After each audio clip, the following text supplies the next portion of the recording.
Thanks for joining. My name is Pierre-Yves. I'm currently the CTO at Exoscale. We're a small startup in Switzerland running an infrastructure as a service.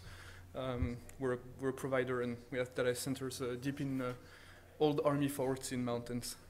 And it's pretty cool. But today I'm here in my quality as an open source developer. I run a few projects. One which is called Pithos, which is an Amazon S3 compatible object store that can run on top of Cassandra. Cyanite, which I'm here to talk about today, and I also participate in Riemann and CollectD mostly.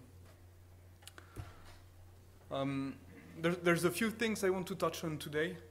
The first one is presenting Graphite and the ecosystem around it, what Cyanite is, what it can help with within the Graphite ecosystem, and then, but also showcasing how Cassandra can help take a pretty complex problem in distributed systems and present a really simple solution in terms of architecture. So here's the overall outline. I'll first talk a little bit about Graphite for those who don't know it too much, and the tools that revolve around it as well. Some of the problems that you might run into with Graphite, how Cyanite addresses those problems, and then a few things that will be coming up in Cyanite in the future. So let's start with Graphite. For a quick show of hands, who's using Graphite today? Oh, that's pretty cool. So there's information that you might find a bit redundant here, but I'm touching on other tools as well. So if we take it from the site, it says that it stores numeric time series data and renders on-demand graphs of that data. So its scope is that it's just a metrics tool. It's not a complete monitoring solution, and it relies on external software to provide these metrics. Just a quick detour. Metrics and visibility. Well, yeah, what I refer to as visibility in general is something that I'm really fond of. It's clearly outside the scope of this tool, but you need stuff like Graphite to reduce the gap between how you think your systems are performing and how they're actually performing. What's referred to as the gap between the map and the territory. If we look at the components. In Graphite, there's three main components: Whisper, Carbon, and Graphite Web, which I'll delve into. Whisper, you know about since you're running Graphite. It's an RD-like file-based database written in Python. One file per data point, which is sparse created, and we'll see how that might be a problem in some instances. Carbon, whose responsibility is to ingest metrics and store them or manipulate them before storing them. It's actually spread across three daemons. The first one, and the most important one, being Carbon cache. That daemon just inputs metrics and then flushes out to Whisper database files. It just does a little bit of RAM caching before flushing out, but that's about it mostly. Carbon aggregator is a solution that exists to relieve the I/O stress on Carbon cache, and will aggregate at the expense of resolution data for a longer while before flushing out to a Carbon cache or Whisper.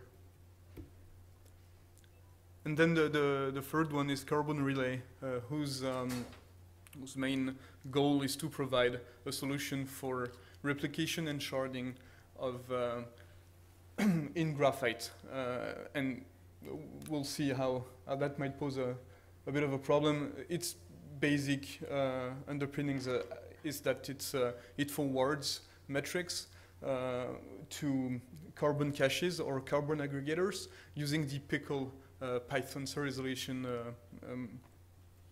model.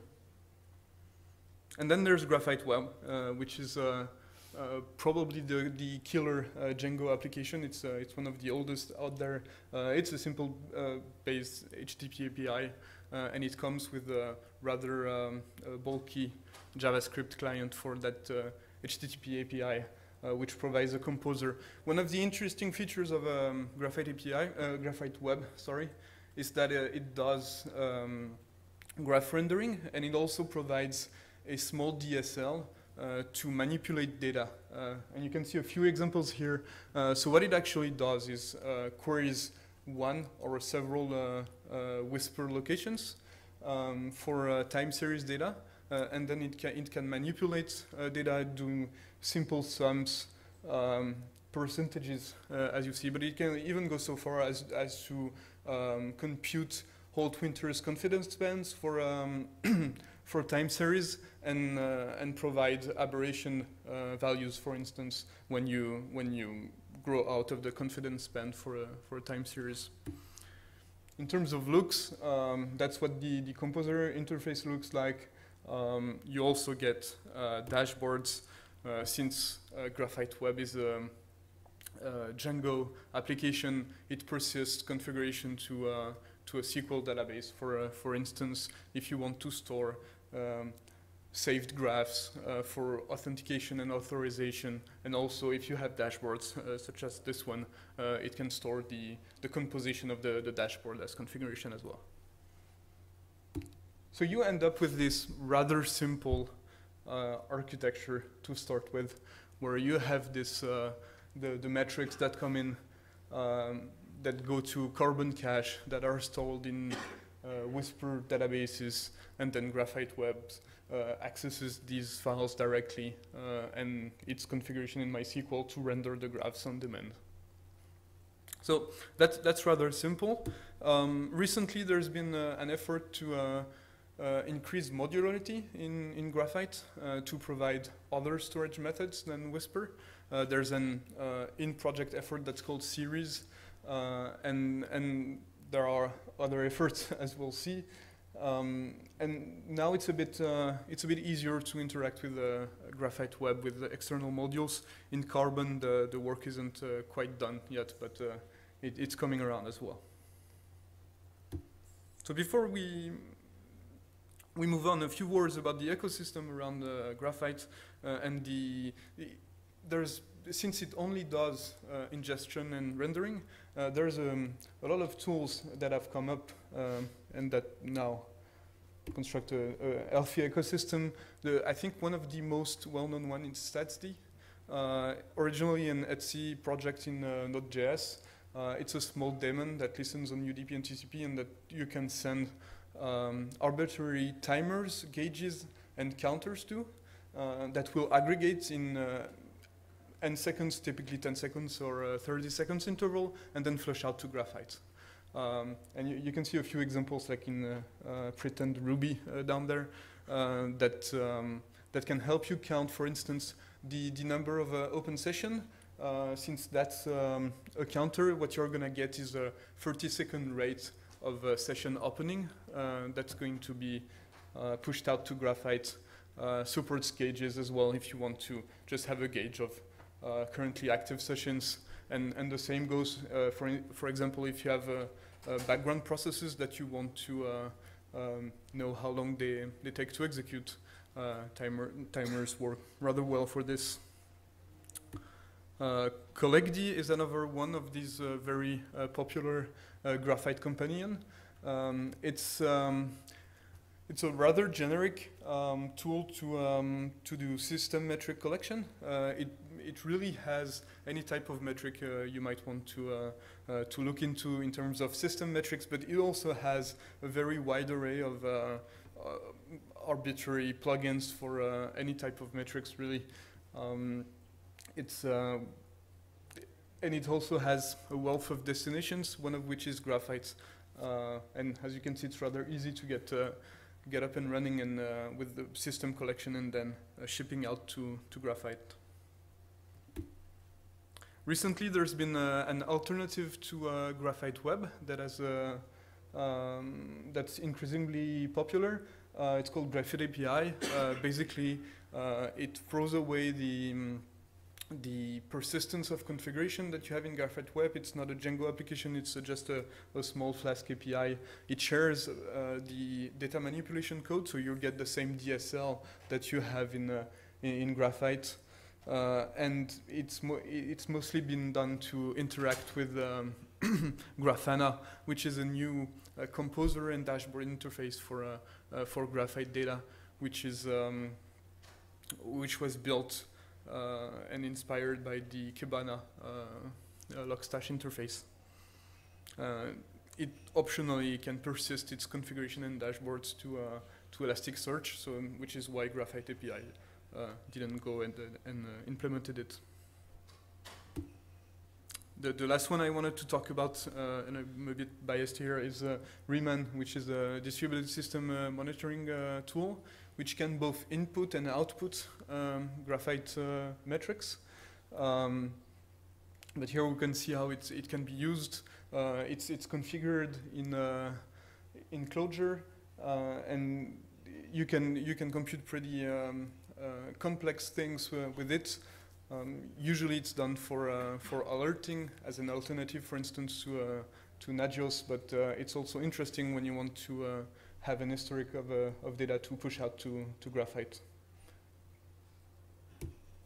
And there's a lot more. Both syslog-ng and Logstash in the logging space have support for emitting Graphite data. There's all sorts of specific use case dashboarding tools such as Descartes and Taseo, and JMX-Trans. If you're running Cassandra, is an interesting project which can pull JMX data and then push out to Graphite, even though there's now the Graphite reporter within Cassandra itself. So all in all, it's a really cool project, and I'm not here to diss about it. Today, it has a great developer community. It's very active, especially recently. And there aren't many self-hosted options out there. There's a few hosted services, such as Librato and Datadog, but you don't get much in terms of self-hosted options that are similar to Graphite. But there are still a few problems with it. The first one is that it was built in an era where you wouldn't grow beyond a single machine for your graphs. Back then, yeah, the go-to tool was Cacti, and it was one of these tools who completely complected the metric collection, storage, and display, right? And in that sense, Graphite was rather innovative in the way it decoupled even ingestion and display. At the heart of the problem with Graphite is the Whisper file format. The way it creates these sparse files and does a lot of random seeks to push out points is really expensive in terms of I/O. It was built at a time where it was necessary to optimize for space when building metric tools, whereas right now you would rather want to optimize for speed. When you need to read these files from several machines, you really only have the option of NFS, which usually is a rather bad idea. And in terms of scaling beyond a single machine, the solutions around that in the Graphite ecosystem were a bit built empirically on top of the existing foundation, and then the fact that the architecture is decoupled and the configuration is a bit spread out makes it rather hard, since all the moving parts in your Graphite architectures need to know about the cluster topology. And I've simplified it, but that's really what you end up with usually, and you're gonna have probably even more moving parts. But basically what happens is that carbon relay pushes out and replicates to different carbon caches, which have their whispered databases, and Graphite Web needs to know about the locations and the hashing methodology to get to the correct files. And all of this is manual, which is rather complex, especially when you change topology in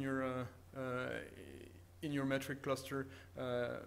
Resharding and reassigning shards to the correct locations is a manual process, and that can get quite hairy. And you get to store the topology of the cluster on all nodes. So basically, the persistence of configuration, that DSL that permits local data manipulation and the computing of derivatives, confidence bands for metrics, that's really interesting in Graphite. But really, what you would expect from, or what you would want from such a system is automatic shard assignment, replication, easy cluster topology changes, and easy management, really. And when you look at that list, well, there's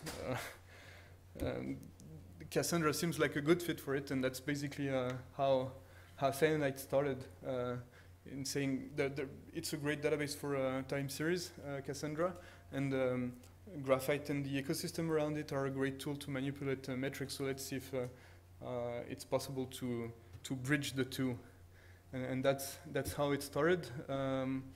Cyanite is written in Clojure, which is a Lisp that runs on the JVM, so it can leverage the Java virtual machine. It's still an async process that can input metrics at a very high throughput. Normal Whisper file, it's optimized for speed, so there's no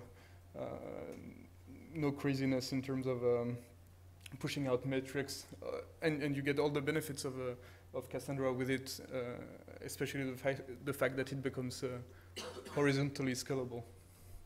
And there's a little bit of glue code that interacts with the Graphite Web or Graphite API, and that helps you bind it with. In terms of the responsibilities that Cyanite takes on in the Graphite ecosystem, it provides the Carbon protocol, so it provides a network listener for the Carbon protocol. It's able to ingest metrics and then push them out to Cassandra.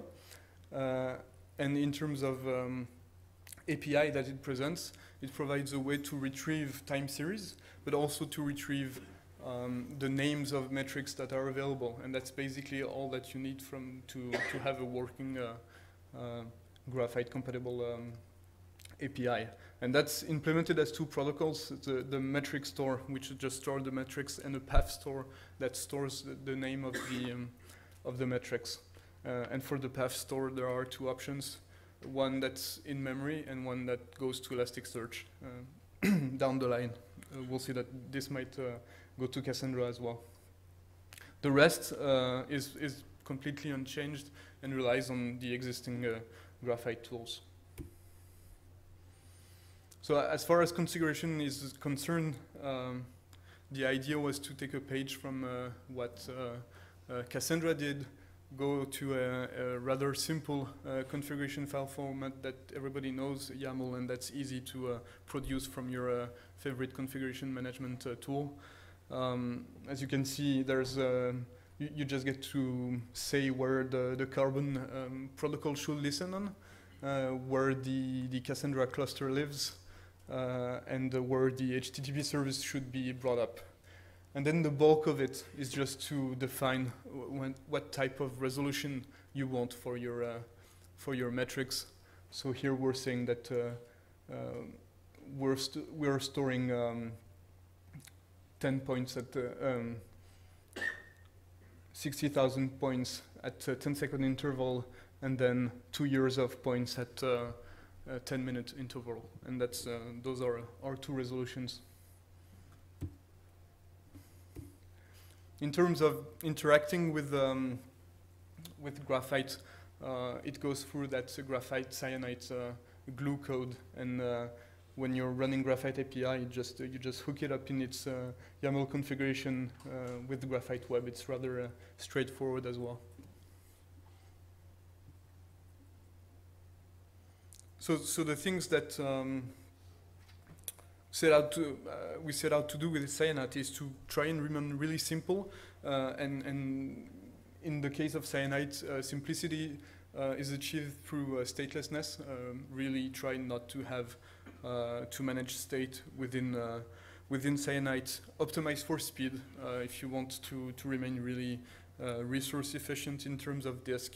Cyanite really might not be the best option because you're not going to achieve the same level of space restriction that you can with Whisper. Have as few moving parts as possible.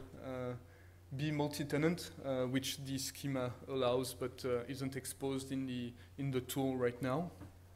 Be resource efficient, since it's on the JVM. You can tend to store a lot of threads, but Cyanite tends to remain efficient, and yeah, remain compatible with Graphite because that was the original idea. In terms of internals, there have been a lot of talks about the time series in Cassandra.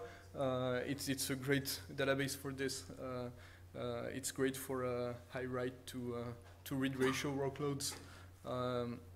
Of course, you get all the horizontal scalability advantages, and sorted white columns mean that retrieving a range, like a time range of data, is really efficient as well. In terms of stack, it does simplify things to use Cassandra, since Cyanite becomes the only point of interaction for metrics and for Graphite Web. Graphite Web doesn't have to have special knowledge of Cassandra to retrieve metrics from it. And the main part of the schema is really simple as well. You get a single column family whose row key is a tuple of a tenant, the period and rollup, and the path, and then the partition is indexed by time and associates to a timestamp, a list of data points. And the cool thing about that schema is that every insert operation is commutative. So even if they come out of order, you're not going to have any trouble. It leverages the eventual consistency to guarantee an eventual correct result in terms of partition data. So yeah, to help reason about how the model ends up, that's basically how it's gonna be stored. You get a matrix column family. For each row, the row key is that tenant to period, rollup, and path tuple which for the thrift guys it's a bit like a composite type, and then you get ordered columns of timestamp to data list.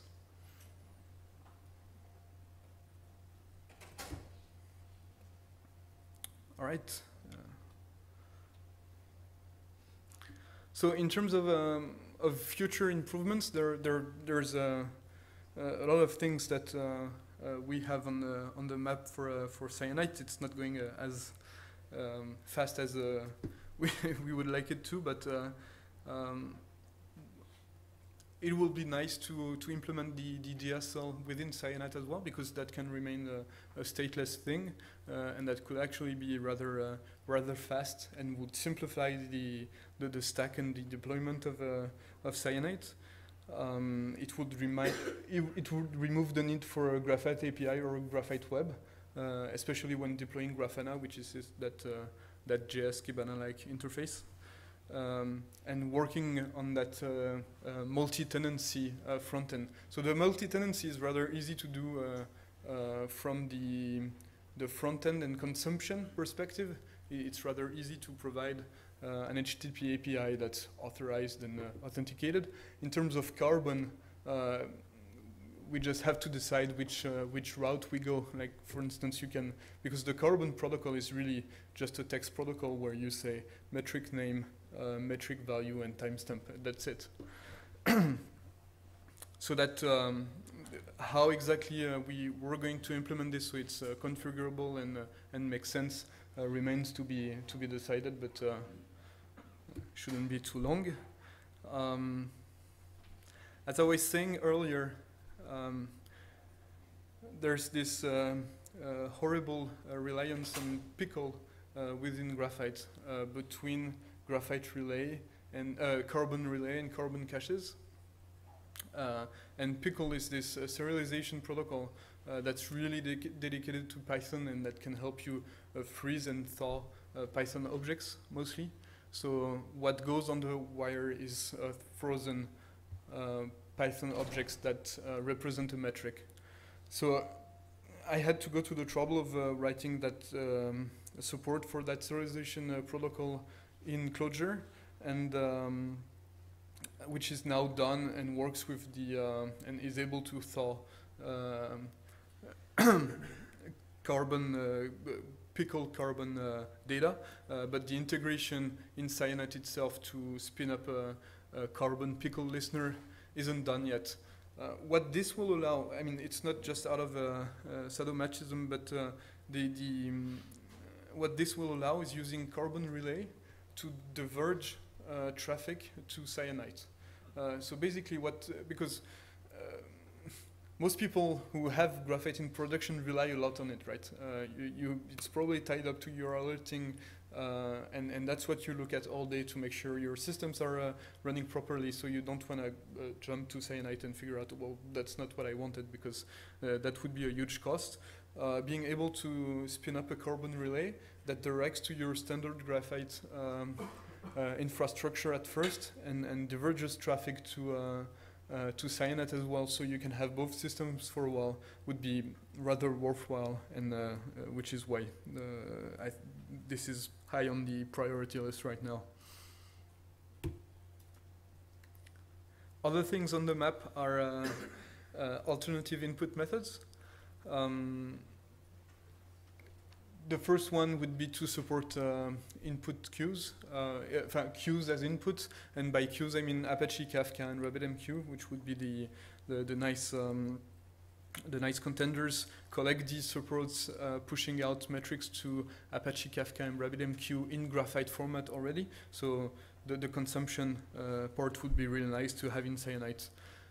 Supporting the statsd protocol directly could also simplify some use cases, and that's on the map. There might be other input protocols that we'll look into later on, such as supporting the CollectD protocol directly, for instance, or the Riemann protocol as well. For JVM users, it could also be interesting to support to provide a Cyanite library. It will make it easy to just produce data to Cassandra directly from a Java library. That I think that would have value. We have a few internal projects that do that already, and turned out to be an efficient method as well. And I think the thing that started the effort of building Cyanite itself is the promise of batch operations, of easy batch operations on metrics, right? Nothing prevents you right now to run MapReduce jobs on the machines that store your Whisper databases, but it's a bit of a pain interacting with data in Whisper databases.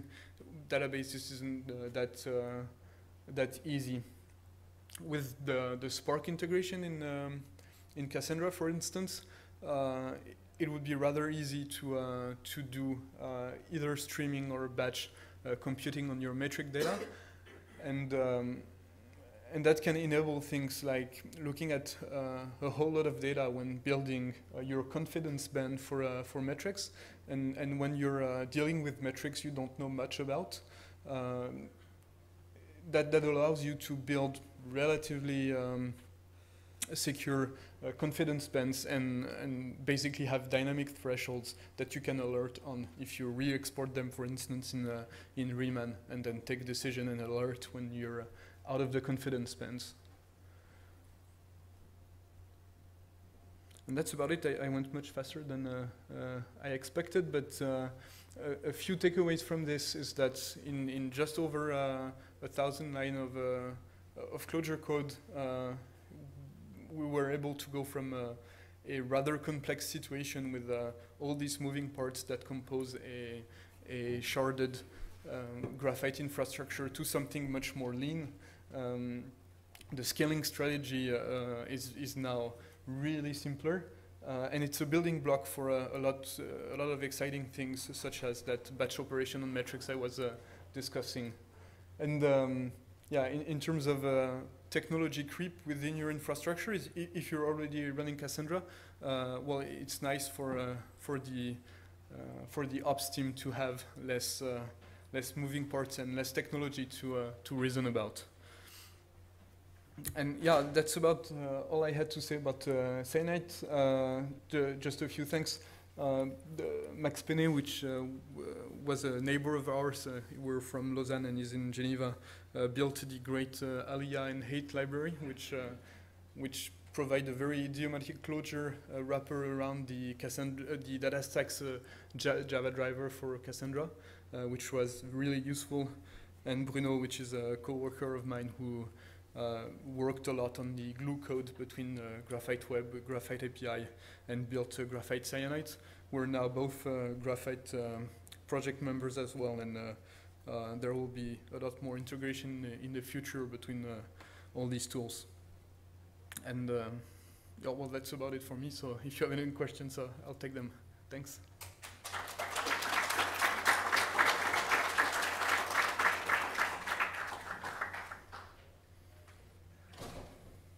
Yeah.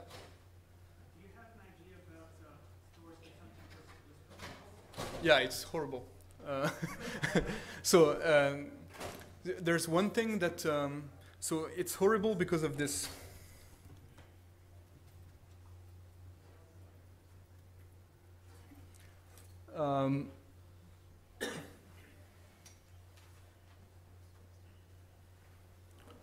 This means that right now, at all resolutions, we store all points that were received, and we actually have a compaction, not in the sense of a Cassandra compaction, but in Cyanite compaction process that runs separately, and that goes through the older data points and just reduces that list to a single element based on an aggregation method, right? And this isn't integrated in Cyanite itself right now because you really need just one process doing that, and how exactly to wire it up hasn't been decided, but it's ongoing work. So right now it's not good. Plus Whisper. So basically you're going to take 3 times as much space as you do with Whisper. That's a figure that's a bit conservative, but at least you won't be too disappointed if it can take about double in most situations, even when leveraging the compression in Cassandra. So yeah, it's a bit expensive.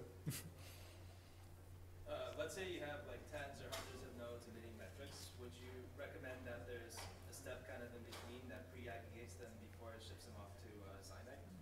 Yeah, I would. That's actually how I do it.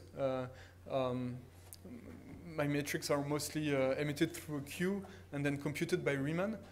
Every type of aggregation that I do, so basically when you start having that many metrics, you don't want to be doing too much of the DSL stuff.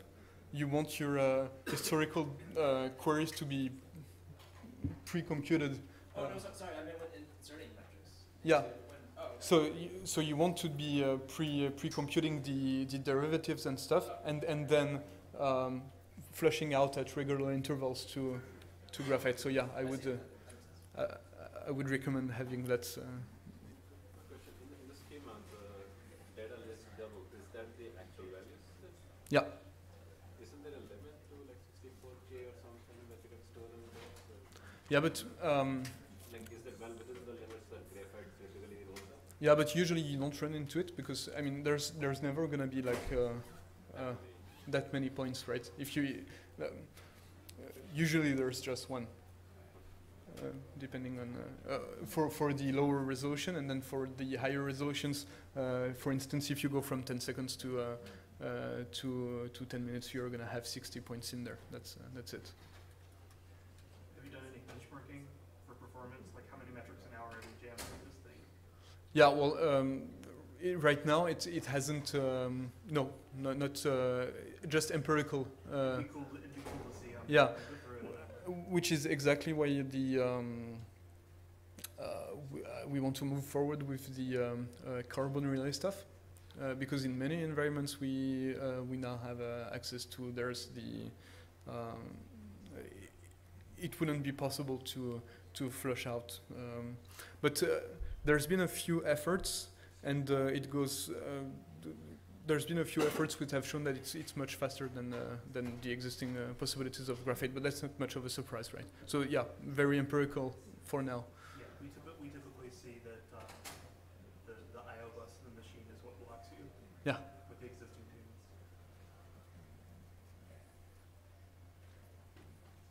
All right. Well, thanks, huh?